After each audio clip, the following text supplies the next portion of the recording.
radio telescopes, such as the LWA and DSA, and still working on radio transients at basically all the scales, from decade-long radio transients to fast radio bursts. So I'm very excited about this talk, and please, Casey, go ahead.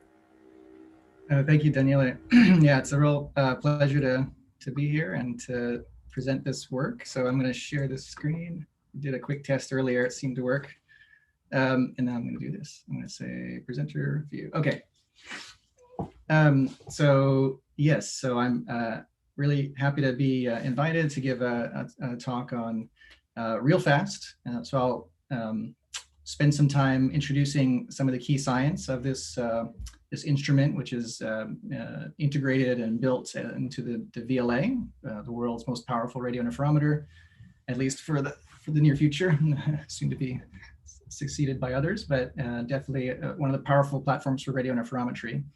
And so I'll start out with an overview of the science of fast radio bursts, which is a key motivation for this work.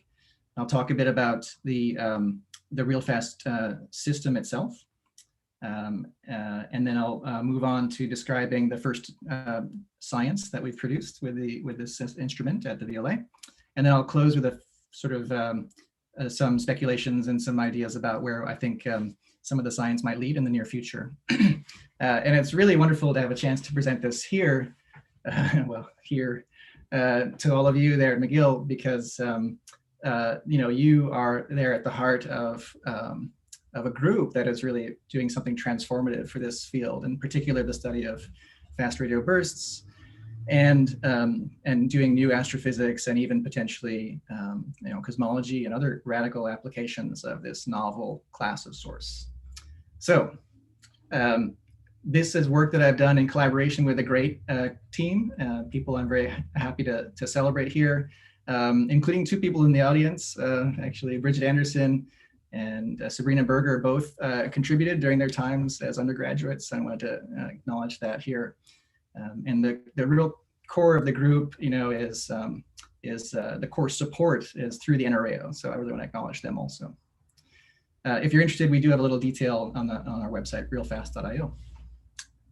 So let me get started by describing some of the science of fast radio bursts.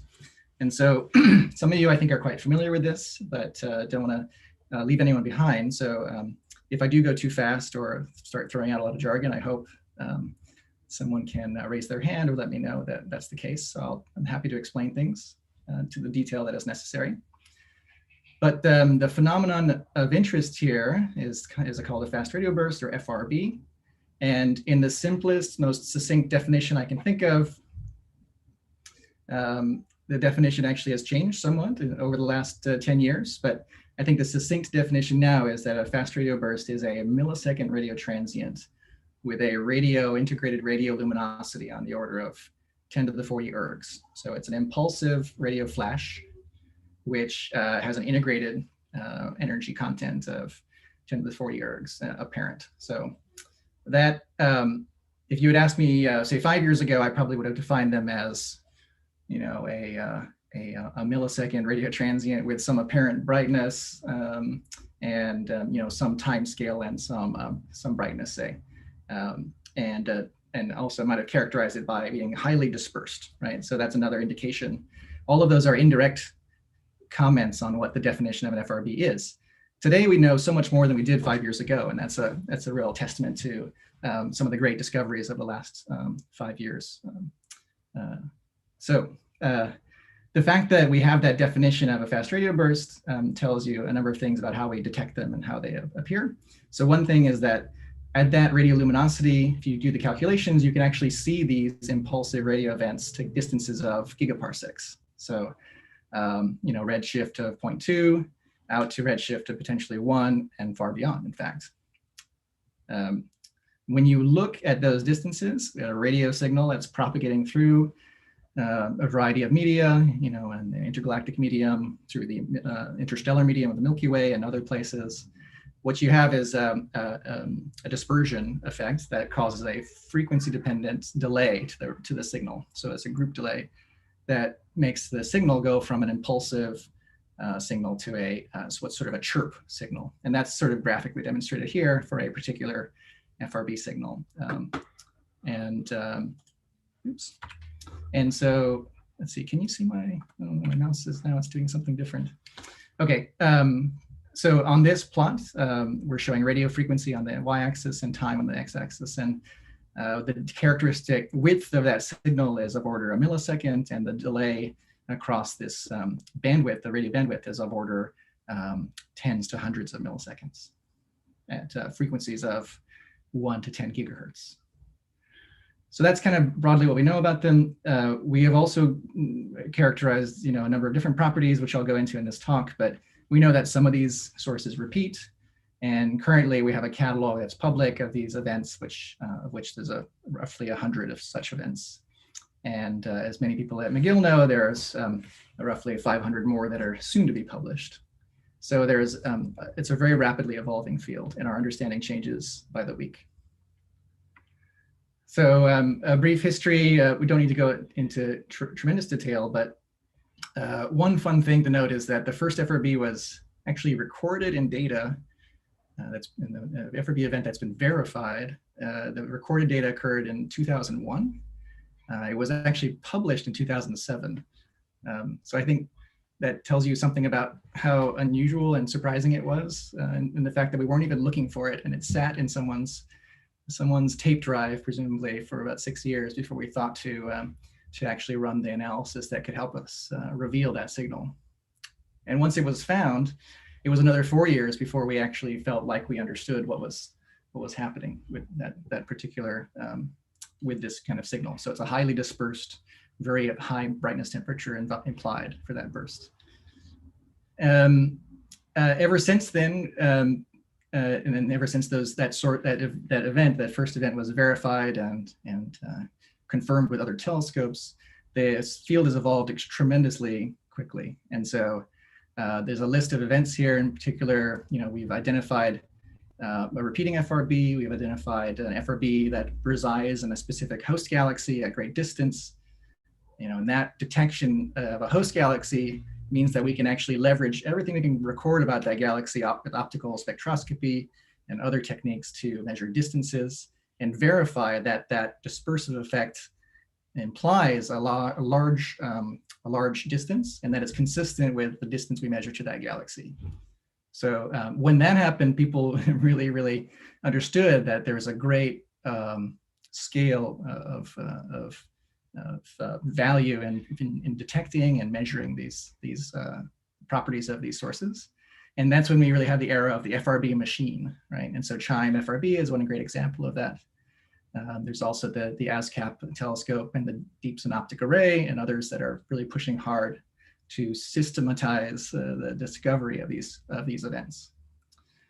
And just in the last year, although 2020 was not an exemplary year in many senses, it was a terrific year for FRBs because the CHIME group contributed to two great discoveries in the FRB field. One is revealing that these FRB bursts from a periodic source actually were occurring in a cycle on the order of days, tens of days. So there were repeating bursts that had some stochastic pattern to them on the order of days, which was tremendously interesting in its own right. And then secondly, a group at Caltech and the CHIME FRB discovered a galactic analog of an FRB. So it's an extremely high energy, very high brightness density radio impulse that was associated specifically to one magnetar in the galaxy. So all of that is trying to reveal the rapid evolution and expansion of the study of FRBs, and give you a sense of what we were really hoping to do in the near future. So the big questions that come up once you've identified that FRBs are such a high energy content coming from extragalactic distances, drives incredible diversity of thought on the astrophysics of the source of those bursts. And so there's one class of questions which are broadly summarized as, what are they? And that's this one slide that tries to capture does an very unfair job of representing the breadth of the theory out there to describe the astrophysics. But broadly, we're trying to find what are the sources of FRBs, what are the emission mechanisms for FRBs, and how are they born, how do they evolve, and that's ranges quite widely. So the core is sort of the energy content, the time scale tend to drive a lot of thinking about extremely high energy densities in magnetic fields. And so magnetars have emerged very quickly as a class of model that can drive the emission of FRBs. In particular, the top figure here shows what's called, sometimes described as a mini GRB. So it's something like a shock driven by a magnetar into some surrounding medium, and it can produce either perhaps synchrotron masers or other sorts of processes that can drive the impulsive radio signal we see as a burst. Now, separately, there's a lot of thought about processes that are closer to a magnetar and really tapping into the surface magnetic field through either reconnection or curvature radiation and other processes, which are involve pretty detailed theoretical and also simulation work to calculate this. There's also a lot of thought about more speculative models. So thinking about what happens when a neutron star magnetosphere is sort of blasted with sort of baryonic blast wave that maybe sweeps up the field. You then can draw on the kinetic energy of this blast wave interacting with a magnetic field that can drive instabilities that produce the radio emission. There's also compact objects which maybe are merging or interacting with each other. Then you're tapping into gravitational energy to drive some of the emission mechanisms. And then there's simply propagation effects. So a host of ideas about how you can lens or amplify signals. And then there's really, really wild stuff, which I've represented by a bullet here, which is superradiance as one example, and perhaps even superradiance from axions, and perhaps even superradiance from axions that are associated with primordial black holes. So people are being very creative to try to explain the phenomenon, and that makes it really, really exciting to study them. So theory is leading, I would say. If we can really understand them, it will be a lot easier to think about how we can use them. And so the second broad class of questions that people are proposing or thinking about in the FRB world is, how can we use them as probes of the universe? And so this is one figure that tries to capture that. So on the left is the FRB source in some distant galaxy. And here it is, the dashed line shows its propagation through intergalactic space. There's also, intercluster medium, circumgalactic medium, perhaps intersecting a source along the line of sight. That's a foreground galaxy. And then it's propagating all the way to the right, where we live in the Milky Way. And then it propagates through the Milky Way halo, which is ionized and has some dispersive effect. And then comes through the interstellar medium of the disk of the Milky Way also, until we detect it. So the combined effect is measured with one number, effectively. Most obviously, it's represented by this dispersion measure. And that's just characterizing that chirp, the slope of that chirp in this frequency time space. But there's a lot of diagnostic power in that one number. And in fact, there's also scattering effects and other effects that might help you disentangle the contributions of each of these different components along the line of sight. Because as it turns out, radio waves are very, very floppy. They're sort of very easily modified as they propagate through media. And that is complicated to measure, but also very, very informative if you can actually disentangle all those effects. So this lists a number of things that you can study directly with the dispersion measure or scattering, other effects. There's also a whole host of applications potentially to cosmology through tying direct distance measurements to this dispersion measure or other measures of the baryonic content along the line of sight. And one of the really informative things about dispersion is that it's related to the electron column density along the line of sight. And so every electron has a proton out there in the universe. And so if you make that assumption, you actually have a pretty good estimate of the baryonic content of the line of sight to an FRB. And so when you take that estimate and then you correlate it with distances, you can think about things like how much baryon, how many baryons are there in the IGM as a function of redshift, how has that evolved?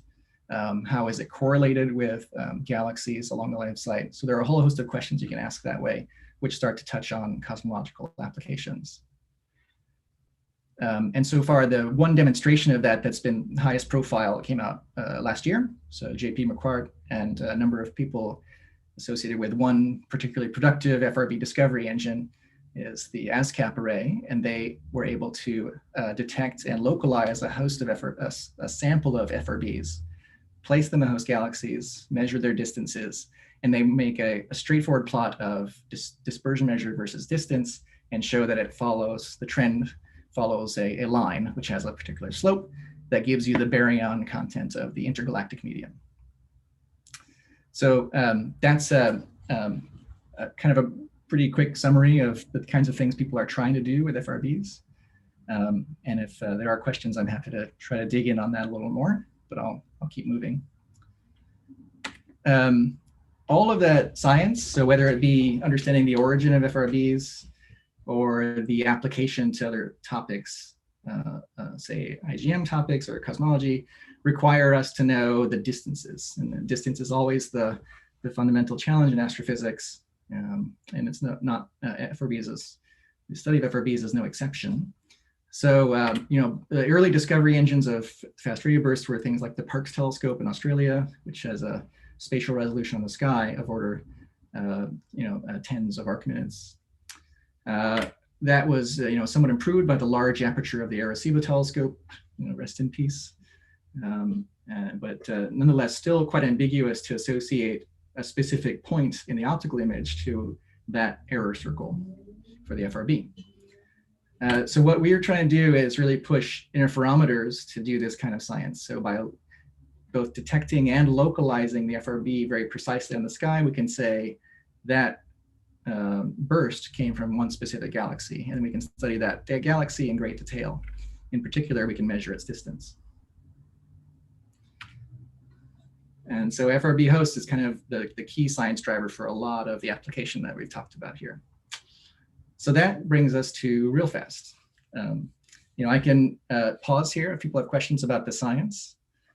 But if not, I will continue on to the description of realfast.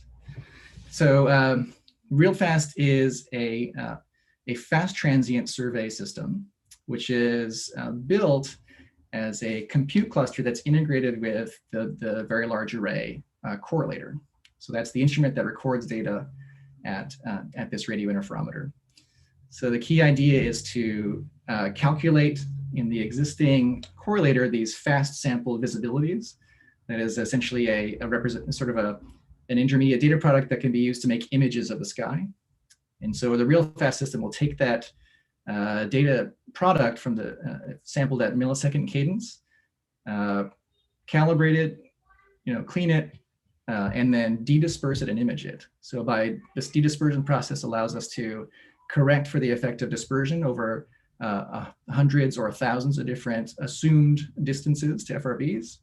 And then by making that correction and imaging every little slice of that data, we can then probe and search for FRBs and images over a wide field of view.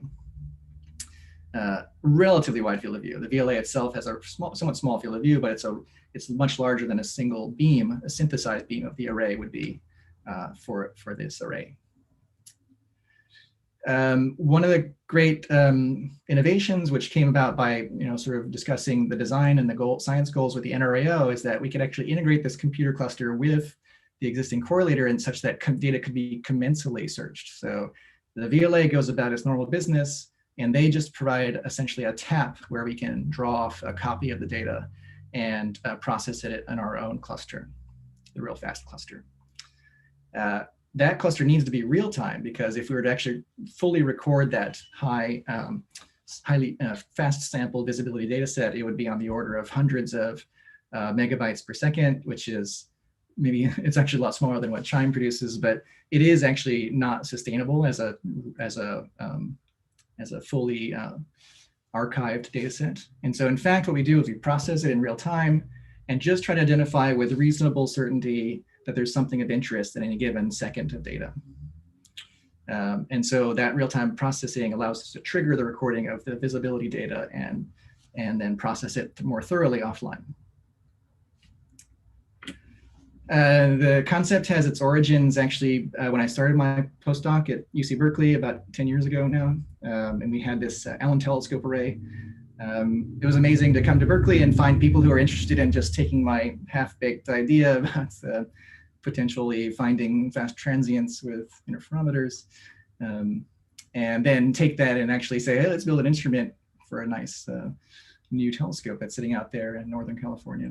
And that was valuable as a demonstration and actually led to a subsequent process, negotiation with the NRAO to demonstrate that same concept with a really powerful telescope. And as we've developed things, we've received funding from a variety of sources and have continued to push down in terms of sensitivity and efficiency. And today we're at the point where we're operating real fast on the VLA during, for example, the VLA Sky Survey. So it's an all-sky survey that also conducts commensally an FRB survey. So technically, this is give you a feeling of where we are in terms of the development. Some people like me are interested in these little diagrams to show you how things are working, but if not, I'll just go over it briefly. So the top half of this diagram shows sort of the nominal data flow of the VLA correlator, sometimes referred to as WIDAR. It's an acronym for the correlator. That process it's an XF design of the correlators. So there's a cross correlation step and a Fourier transform step that happens in two separate stages. They integrate those down through an accumulation, and that's written to the archive at a relatively low data rate, something like 50 megabytes per second or so. And your typical VLA user will download that data and process it at home. That is not feasible for the fast sample data, so we are tapping off a fast copy of those visibilities to process in a dedicated computer, which is shown at the bottom, a dedicated compute cluster, that is. So this, actually the number here is incorrect. This should show nodes 1 through, I think 20 nodes that have 8 GPUs each. And those GPUs do the bulk of the dedispersion and imaging and transient detection pipeline. For every second data that's processed, you have a chance of finding and triggering the recording of a small representative second of that data. And for the most part, the data is just dropped. So we don't want to save most of that data. We just take it for the most interesting and high significance sources detected in those images. That goes to a data management portal, which is then scanned and tagged, where we tag these candidates and process them offline if they're most interesting. Sorry, it sounds like I have a child knocking on my door, but I think she'll go away. Okay, so that's the kind of the scheme here. So the development status, we are now fully operational. So we have installed this compute cluster. We are searching data actively, and we detect and classify transients within a few minutes of their within their detection. And our future goals are to go from mere detection and classification to actually producing alerts. So sending out notification to the community that we found something potentially quite interesting and with some quality defined. And then also automatic archiving and distribution of data through the NRAO archive system. Operationally, so, say observing status is sort of the previous slide was a development status. Here's more of an operation status. This is a plot of the accumulated observing time with the realfast system from its history. So we turned it on roughly in the middle of 2019, did some sort of internal testing for some time, and then in August of 2019, we turned it on for more general observers. We've, in June of 2020, we started observing commensally with the VLA sky survey, which was a specific observing mode that was commissioned for real fast purposes. And that really meant that we had lots of time on sky during that particular configuration. And now we're at the point where we have roughly 91 days of VLA data that's been had some sort of FRB, transient sensitivity. So it's been processed properly and has potential for discovery of an astrophysical transient. And I should note that it could be galactic transients. I'll describe some of our discoveries that are galactic transients also, but for the most part, the design is driven by the FRB, extragalactic transient science case. So we're observing with real fast roughly 50% of the VLA times, which is somewhat, it's limited by technical limitations of the correlator and other efficiency factors, but that's actually, we're pretty happy with 50%. And in total, in total, we have 4 petabytes of visibilities that have been searched by this system over the history of the last year, 2.5 years. Right, so the modes of consideration are supported by RealFast are generally in the 1 to 12 gigahertz band, and we have integration time of 10 milliseconds, typically 10 milliseconds. Observing goals, things we like to do better, improve the sampling time. So higher throughput means that we have more sensitivity to the 1 millisecond transients that are really, really exciting. If you integrate it over 10 milliseconds, you tend to dilute the signal and reduce your potential for discovery. And polarimetry is also another really interesting topic we like to tackle. But for the most part, those 2 aspects are limited by the capability of the VLA correlator to distribute the data to us. So we don't want to interfere with primary operations. We're trying to be sensitive to that. And that means that we do need to tune back the performance of the system, of the RealFast search to some degree.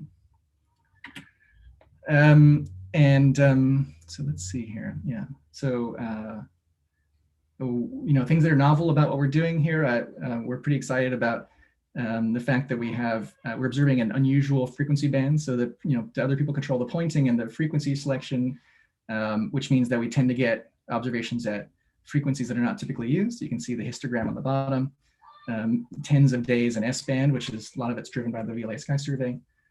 And one real key novelty I'd like to highlight, and it will come up later when I talk about the discoveries, is the simultaneous slow and fast observing, right? So we're doing commensal observing, which means that the primary observer is doing some sort of imaging analysis and deep imaging of a field. Any fast transient that is found in that field by our system can instantly be compared to the deep image. And that turns out to be very, very impactful for fast radio bursts. And just wanted to highlight also the Vlight system is a complementary fast transient search system that observes at 370 megahertz. And they are also actually doing really amazing stuff. So it's really turned the VLA into a platform for wideband fast transient searches. The sky coverage is shown at the top. The history of Vlight is actually, it's actually observed every point in the sky essentially in the past 6 years. They have their first FRB discovered with Vlight at that frequency. That's pretty novel. They will, I think that it's actually in press. And they did not localize this FRB, but it is definitely a significant detection. So they're really starting to push in a new direction with that system. So I'll talk a bit about how we're leveraging both of these systems in CHIME FRB follow-up. So that's a description of the RealFast system, and I think I'm about halfway through. That's good. Now I'll transition to the discoveries and things that we've found along the way over the past months that we've been running the RealFast system. To open this section of the talk, I just wanted to quickly highlight some of the early results, or they're not really truly commensal science where we're observing in parallel with some primary observation. We actually, in this cases, we're controlling the telescope to do some primary science. And at the same time, we can run the realfast system to do a fast transient search. So the really big early thing we pushed for was to localize an FRB, and we knew broadly where the FRB was located, and that's this FRB 121102. So in 2016, we had a prototype version of the realfast system, not quite as complete or had as much computing power as what we have now, but it was capable of doing a limited FRB search. And at the same time, there was known to be this particular FRB was known to repeat quite actively. And that was discovered with the Arecibo telescope. And so the figure on the top shows the localization region in black circles for the where we knew from Arecibo where the FRB was located from previous bursts. So they had a couple of different pointing locations. They knew it was somewhere in that circle. So we came in and through a dedicated observing campaign, targeted that region with the VLA. And sure enough, when the source bursted, it fell right in the perfect little overlap of those two circles. It looks like a Venn diagram. And it highlighted, with great precision, we highlighted exactly where that FRB lives.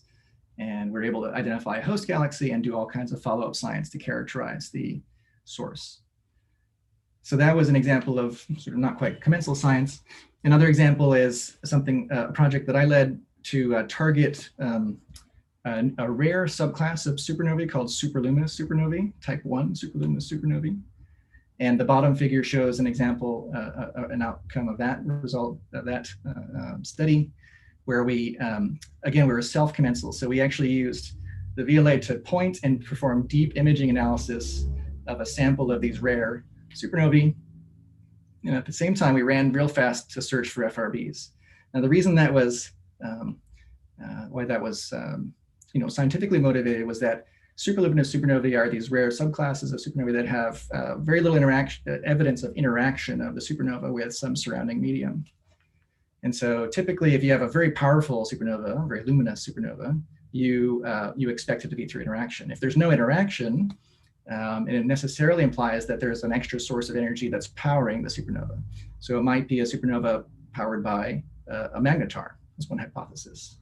And there's a number of, there's a great breadth of theoretical models that motivate that. And there's an emerging set of observations that support that interpretation also. So our thought was, let's take the sample of superluminous supernovae, particularly the older ones, and let's target them for this kind of campaign.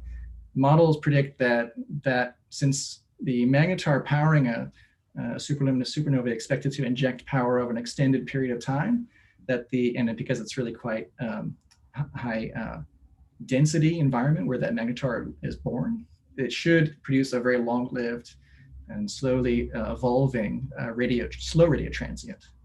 And in this sample of, say, I think it was about 10 superluminous supernovae, we found one that indeed had late time radio emission that was not attributed to any sort of foreground or host galaxy.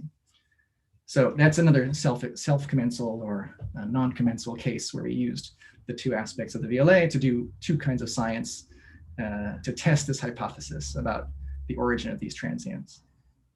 And then there's another project, Kshitij Agarwal, who's based at West Virginia University, working with Sarah Burke-Spoler, and they were both part of the realfast project. And among many other things that he is doing one is performing an imaging analysis and search for rotating radio transients. So these are sort of a class of pulsar that are difficult to detect.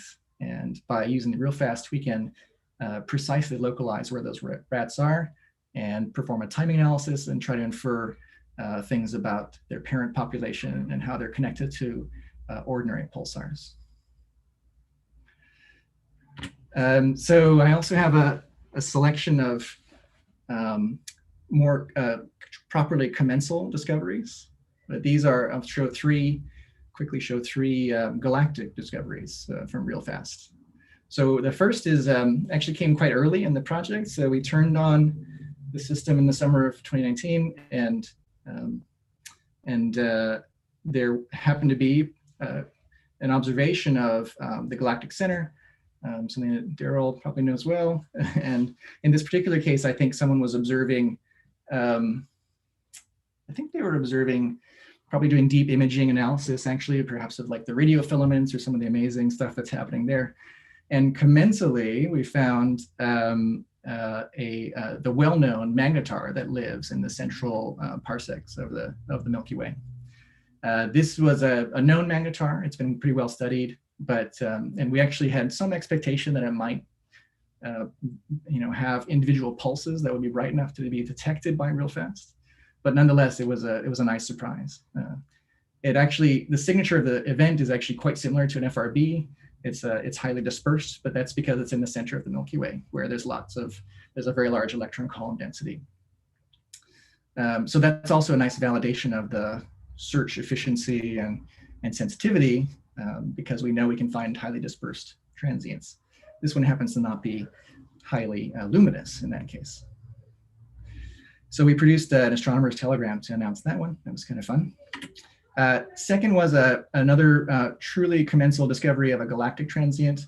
And this is, sorry, I should explain, the plot on the left is a de-dispersed spectrum for the transient. So it's centered on the impulsive signal. So, and it shows frequency on the y-axis and time on the x, a little snippet of time. And then the center is the full intensity data, and then it shows two orthogonal polarizations on the outsides. And then there are the dots show different projections of that data. So it's a bit much in there, but it does show broadly the de-dispersed dynamic spectrum of the impulse. And so in this particular case, this is a transient that was associated with someone else's observation campaign trying to identify the nature of unidentified Fermi sources. So there's a whole class of Fermi sources that are not associated with specific Fermi emission, high energy emission that's not associated with a specific energy source.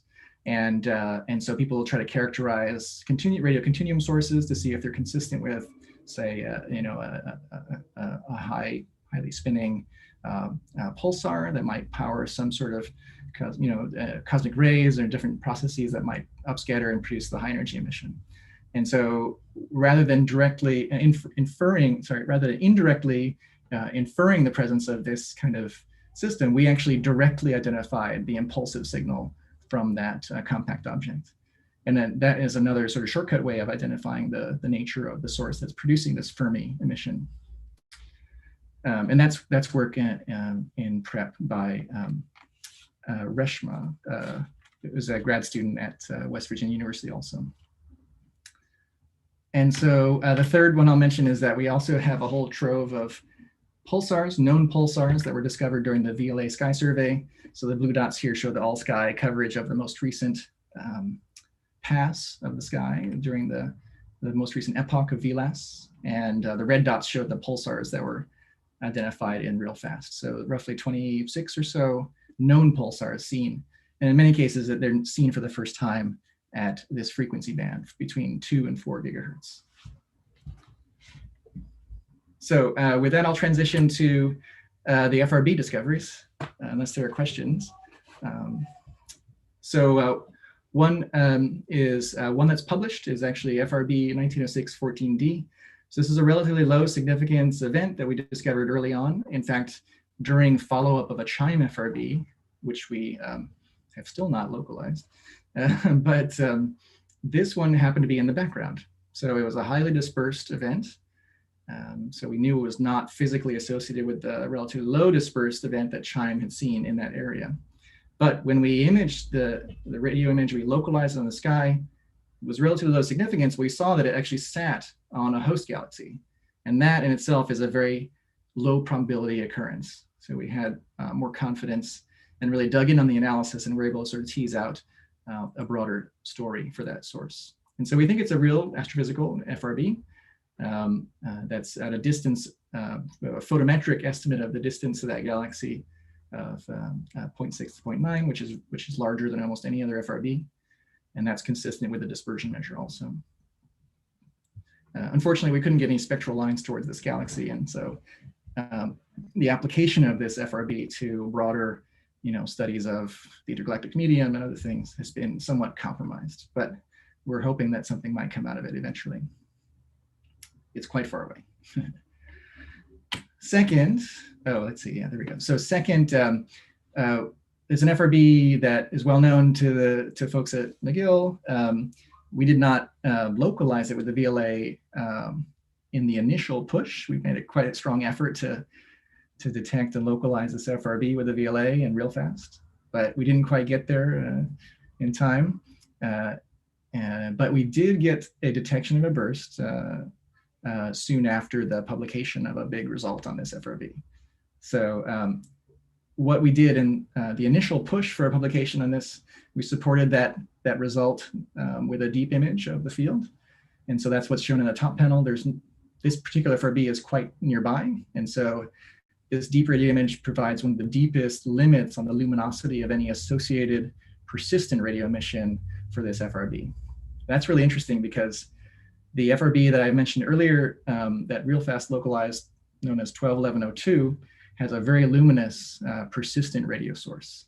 And the nature of that source is very unclear, but we'd like to have a better sense of how common it is. And so the lack of a counterpart to this FRB with deep radio images is very informative. So once we, aside from the deep imaging, the later localization of a burst was found with real fast and fully consistent with all of the early results on the localization. And one novel thing that came out of that is that this particular FRB seems to have these episodic activity cycles. And so it's more likely to burst in narrow windows of time. And this VLA burst falls in that window, but it seems to fall on the early side of that window, which is shown here. Sorry, yeah, here. No, the gray box shows the VLA burst in this phase diagram, folded phase diagram of burst activity. And so that has subsequently been confirmed by other observatories. And so there seems to be an emerging picture of a frequency dependence to this activity cycle, which is very constraining on models for the nature of that repetition. So third FRB I'll talk about is a new unpublished result. And so this is an FRB that was discovered by the Parkes Observatory and published maybe 2 or 3 years ago. And the data that was associated with the discovery was really compromised by a lot of interference and problems. And so the source kind of languished, I would say. It was not really clear that it was an FRB, but later it was found at that same location, at that same dispersion measure. The repetition of that source was found by the FAST telescope, which is a large aperture telescope in China. And the light curve is shown on the top plot here, and the bottom shows that de-dispersed dynamic spectrum observed by real fast. So with that, significant detection of a one burst in this campaign of about 10 hours, we were able to localize it to a precision better than an arcsecond and associate it with a host galaxy. So this is an effort that's been done in collaboration with Shivani Bandari and others at the CSIRO in Australia, and they are also part of the ASCAP group. So it's a collaboration between real fast and ASCAP there. So this result will be published, hopefully submitted for publication, hopefully in the next couple of weeks, hopefully next month. And then fourth, one I'm really excited about, and I'm going to share just a little bit today, but hopefully we'll have more to share soon, is a new FRB is not published anywhere and is known as 190520. And I think that 190520 will be a number that people will think about a lot in the future.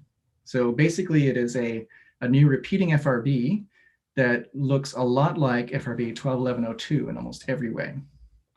That in particular, so the story is it's a fast discovery, fast telescope. They reached out to us, we followed up with the VLA, and now we have a detection of multiple bursts with the VLA at a range of frequencies. And in that same data, again, we have fast imaging, we have deep imaging, and we were able to localize a persistent radio source to the bursting source And both of those are associated with a host galaxy. So that means we have luminosities of bursts, luminosity of persistent radio emission, and we can identify properties of that host galaxy in great detail. And that's shown on the figure on the right, where we're comparing the deep radio image of 2 FRBs, so 121102 compared to 190520, and that's shown in the left column. And the right column is the associated optical image, where we're looking at the host galaxy and how the bursting and persistent radio emission is associated there. Right now, I think we're just swamped in data for this FRB. So more fast data, VLA data analysis, Chandra, Swift, GBT, VLBA, Parks, Gemini, Palomar, CFHT data analysis is all underway.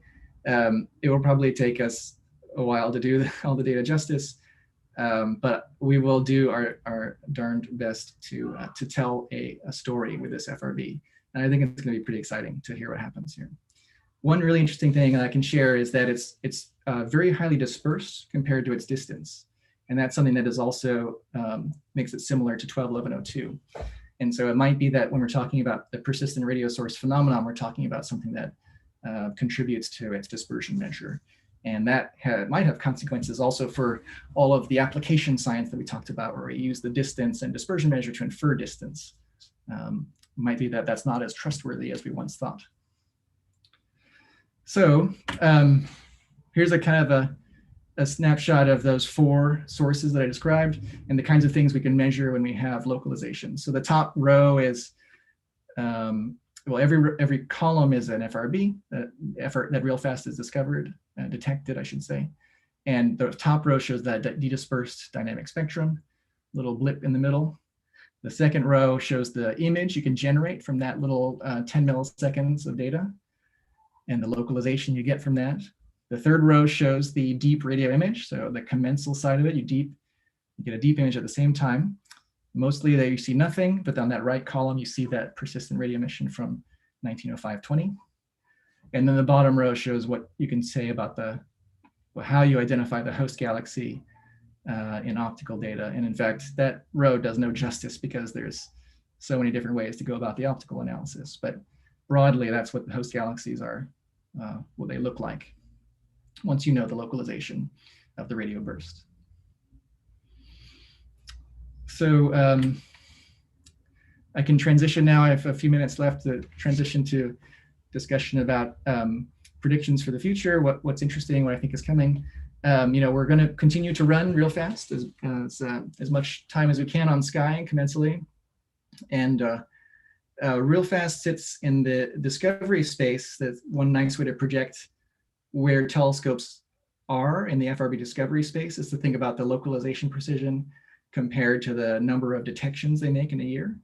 And of course, on the right side is CHIME, amazing discovery engine, but the localizations are relatively poor. And in particular, they're too poor to really precisely to identify host galaxies, which is a motivation, of course, for the amazing work happening with the outriggers. But alone, it is not sufficient. So we, at the VLA, we're living more in the bottom left. So relatively low discovery rate, but very precise localizations. And that puts us in a place where we think we can do really compelling science with FRBs, especially sort of high value FRBs. So repeating FRBs are a great domain for us to push on.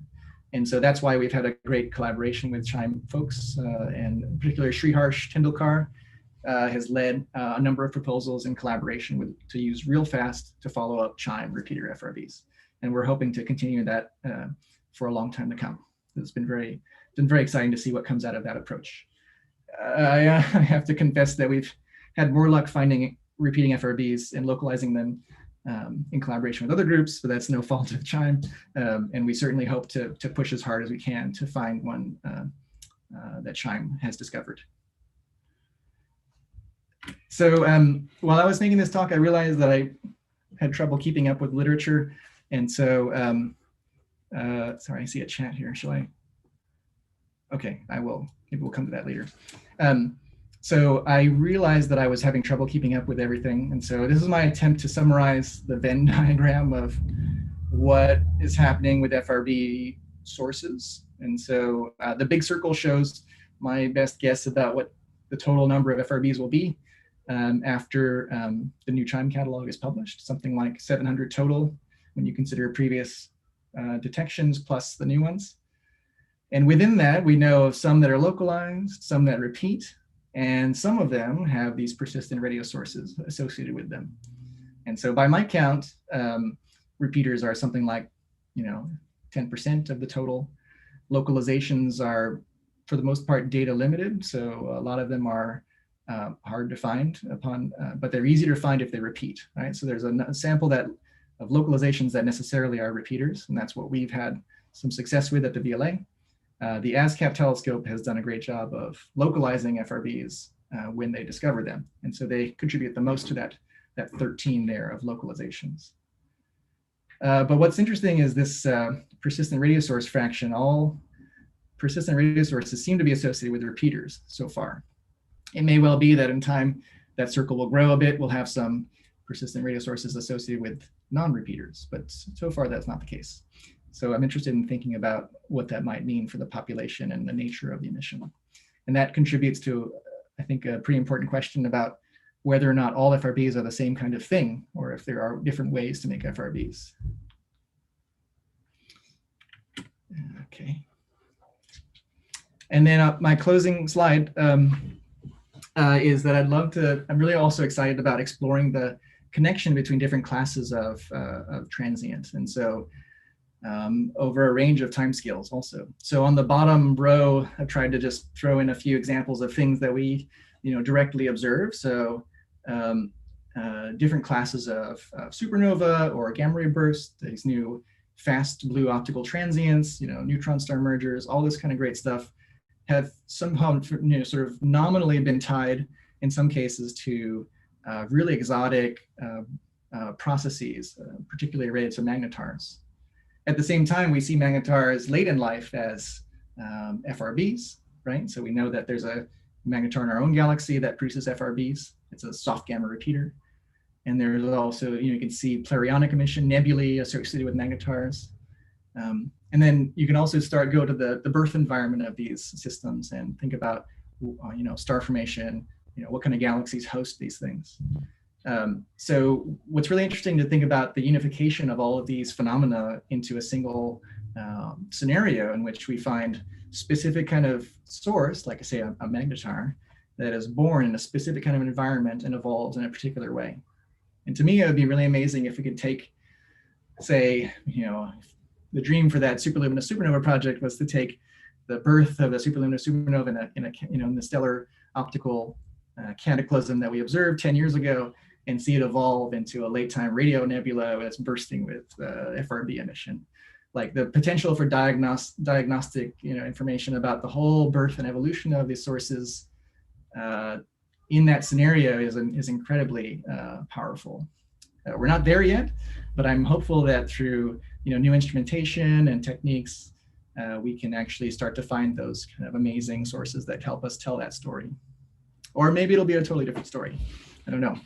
So stay tuned. I'm excited to see what comes. I'll stop there. Thanks. Thank you, Casey. Amazing talk. I see there is Robert has posed a question in the chat. So I don't know if you, Robert, want to unmute and repeat it here, or I can read it otherwise. So okay. I see it here. I can read it. Yeah. So how large is the error circle in the FRB position compared to the size of the galaxy in the sky? And that is, oops, well, I'll go back here.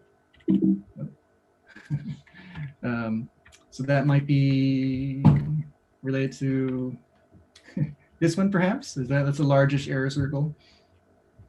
Maybe Robert can comment. Right. Okay, yeah, so the size of the localization region is comparable to the size of the galaxy. The calculation that we're most interested in is the size of the error circle compared to the density of galaxies on the sky at a certain depth. This shows a zoom in on the galaxy, but it's a fairly empty image outside of this region. So the chance association of that error circle with that galaxy is quite low. And that's the way we thought of the calculation in that case. But from this picture, it looks like it's more likely in the halo than in the center. Yeah, that's a 2 sigma error circle. It's not unusual to imagine. It would not be surprising if it was at the fringe or even outside of that circle, but that's our best estimate. Thanks. Thank you. Okay, I see that Vicky raised her hand, and then we have another couple of questions on the chat. This is just a comment about, you mentioned 1905-20, but in there's many other telescopes doing FRB detections, and CHIME probably has several 1905-20s. So I would just, this is more of a comment than a question, just want to suggest that you consider using the transient name server naming convention for FRBs to avoid confusion.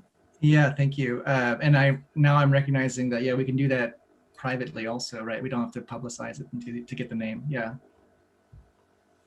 I think that's true. Yeah. So we should do that. Okay, that's it. Sorry.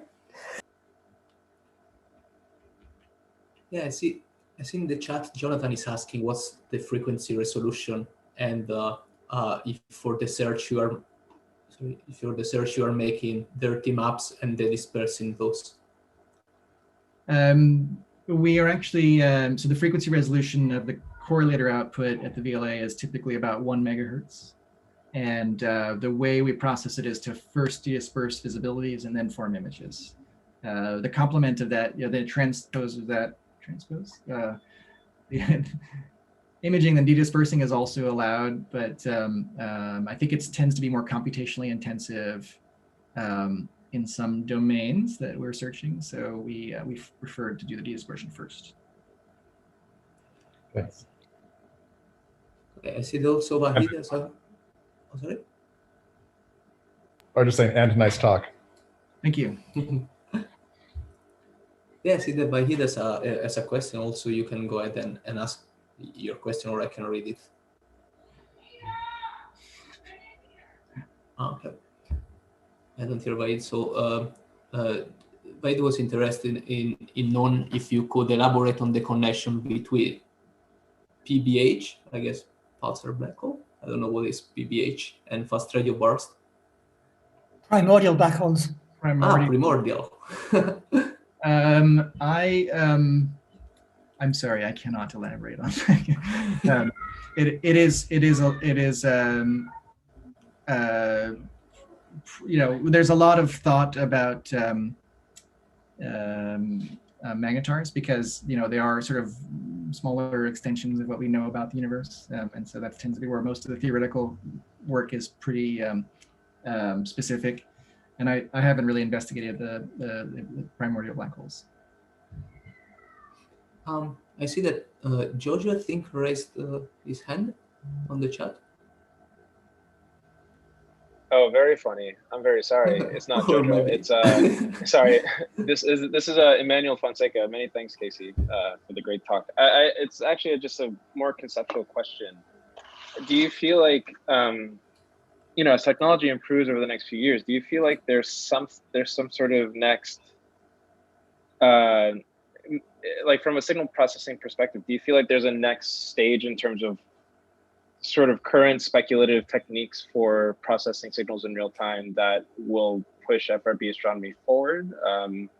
Like, do you feel like anything, like, for example, cyclic spectroscopy or other methods of determining the impulse responses of the ISM, do you think things like that could be applied in real time in the near future? Or are there other things you're aware of that may be worthwhile for projects like realfast and other CHIME FRB, other observatories? Do you feel like there are things that may be worthwhile integrating them into real-time detections that would boost sensitivity or help in identifying more or different types of FRB signals, I suppose? Right. Yeah, it's a good question. I think generally, in my head, I break the problem up into detection and analysis. So that's a great thing that I think happens at CHIME. It happens at the DSA and ASCAP, where you have a relatively simple, high efficiency processing pipeline that will address kind of the simplest question, which is, given this baseline of power at some point in the sky, how much does it deviate at some, millisecond window? And then that lets you say something interesting is happening here. Let's do in-depth analysis, right? So trigger data recording. If you can do that search over as many points in the sky as possible, you will, improve your discovery space in concert with that. One, maybe nuance to that is that we don't actually really understand the spectral coverage of FRB emission. It tends to be, in some cases, kind of narrow in frequency span. And so if there was a clever algorithm for doing multi-beam matched filters in frequency, that would be perhaps very impactful for discovery. And then once you have discovery solved, you can trigger downstream analysis and more sophisticated things. So that could be an interesting algorithmic question to pose: is how do you search every frequency every time? Every frequency, every point in the sky simultaneously? That would be very impactful. Okay, there is a question from Ziggy. I can read it because it's pretty short. And if you have estimates on how many fast radio bars like 1102 or the new one that you have discovered there are in the sky based on your discovery. Yeah, that's kind of where I was trying to go with this Venn diagram, and I don't know the answer, but because we're supremely biased in the approach to finding them, I think the best way to do it is to look at the ASCAP sample. They have 11 or so FRBs detected and localized, and then they have deep imaging, or maybe some shallow imaging on some and some deep imaging on others, which is limits the luminosity of these things, and that's there are none there. So the fraction is smaller than that, smaller than 1 in 10 or so at some luminosity limit. So I'd like to think a lot more about that question, actually, and that's why one reason I'm really excited about the CHIME catalog coming out. So I have some ideas for that. Okay. I see that Aaron has a couple of questions. Maybe you can, if you can, just ask them. Sure. Thanks. Yeah, so first of all, great talk, Casey. I really enjoyed that. So the first question I had was, you mentioned that the recording frequency is from 1 to 12 gigahertz. I was wondering how much instantaneous bandwidth you guys are capable of recording, and is it tunable over that frequency range? Right, I was a little sloppy in how I referred to that. So the VLA has receivers that are tuned to specific, octaves or so bandwidth. So 1 to 2, 2 to 4, 4 to 8, and 8 to 12. That's the typical bands that are in use. So that's LSCX bands in the nomenclature. So you get one of those at a time. Okay. And then the other question I had was, I was wondering if realfast makes any angular broadening measurements, and if so, if that can help for identifying potential scattering screens along the line of sight. We do not get angular. Well, so the time resolution is relatively coarse, so measuring scattering times is not easy. And then spatially, we're getting, arc second resolutions. Well, the beam is maybe even, in some cases, like 20 arc seconds, right? In the compact antenna configurations. So we're not really resolving source structure that way. I see. Okay, thanks. Sure. Okay. We have another question from Mohit, and I suggest this is the last because we are way past the hour. Hey, Casey. Excellent talk. So my question is not related to realfast, but related to Vlight survey. I think you discussed in one of your slides. So I think you're talking about FRB 2020-405A. In the ATEL, they mentioned the localization region around like few degrees square. But I thought that like realfast, they can also localize to say 5 arc seconds to at least few arc minutes. So what is the status there? And related to this, I know they have been searching for FRBs, I think since 2019. So I am expecting that they can also come up with a good limit at 350 megahertz limit on the FRB rates. So do you have any idea about that? Thanks. Yeah, sure. So I actually am not as familiar with the deep details, but I know that the FRB search happens on the incoherent sum of the antennas. So they have a single data stream that they dedisperse and search, which has a large field of view on the sky. And I believe that's how this detection is made. That's showing that incoherent sum. But then the question is that integrated with some sort of, baseband recording or triggered data recording? And I think that's the intention is to support that.